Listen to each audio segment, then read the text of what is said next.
Yay, doing it on time this time.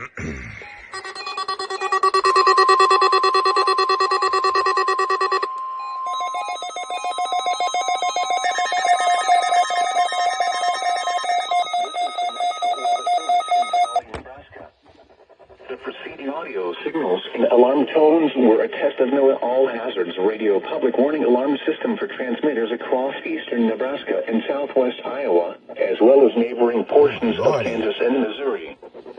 During potentially dangerous weather situations, specially built receivers are automatically activated by the signal to warn of the impending hazard. The alarm tone causes weather radio receivers to be turned on automatically, alerting you to the impending emergency broadcast.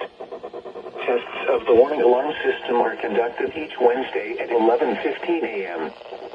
If there is a threat of severe weather, the test is then postponed until the next available non-severe weather day. Once again, this has been a weekly test of the NOAA All Hazards Radio Public Warning Alarm System. We now return to our regular programming.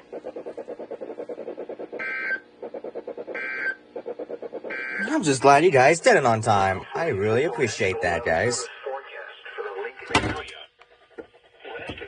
And about had it with you. You stay. Thank you. Alright, got another one.